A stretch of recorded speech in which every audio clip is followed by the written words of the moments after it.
and we do not aspire to be the 51st state. So let's not hear that anymore. If it was a joke, it was never funny, and it ends now. I don't want to belittle Mr. Trump, but on the other hand, hey, Donald, have we got a deal for you? Donald, think about it. You could get rid of all these states that always vote Democrat.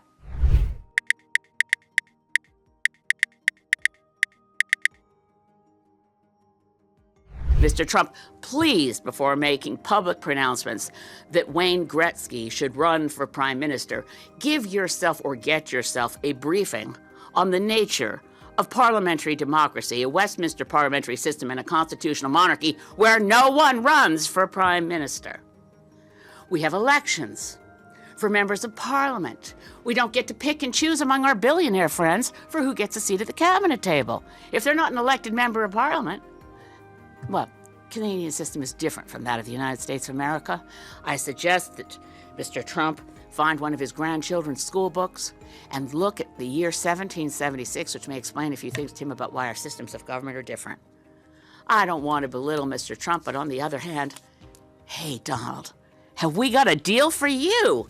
You think we want to be the 51st state? Nah, but maybe California would like to be the 11th province. How about it? California? Oregon? Washington?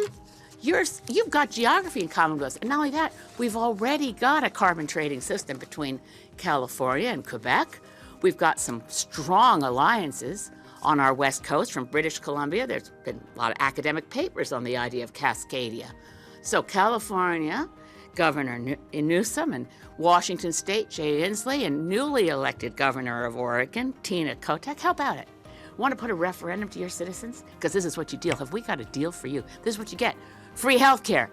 Universal free health care. No more one-year-olds who suddenly fall off the Medicaid list and their parents are in the news because they're trying to do a GoFundMe so they can get their daughter to a doctor. Universal free health care. And guess what?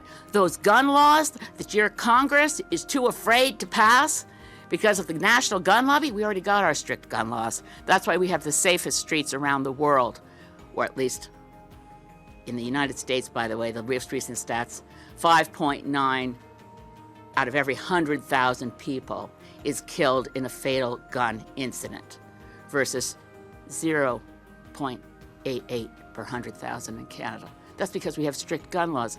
California citizens, Oregon, Washington, safer streets. Here we already have good gun laws, and women have a right to an abortion under our universal health care system. But, we don't have to stop there. Donald, think about it. You could get rid of all these states that always vote Democrat. You know what else will take Bernie Sanders off your hands? Proud new Canadian citizen of the great province of Vermont. Vermont, New Hampshire, Maine. We'd love to see you. Our maritime provinces already have deep, deep links and ties. Well, enough kidding around. But honestly, President Trump, get used to it. Canada is a sovereign nation full of, guess what, proud Canadians. We're not jingoistic. We don't boast a lot. That's one of the things we kind of have in common with Jimmy Carter. We're not a big nation for braggarts and bullies. We actually like to think we're of service in the world. We could do better. We can always do better. But we love our country. And it's a country. It's a nation. And we do not aspire to be the 51st state. So let's not hear that anymore. If it was a joke, it was never funny. And it ends now.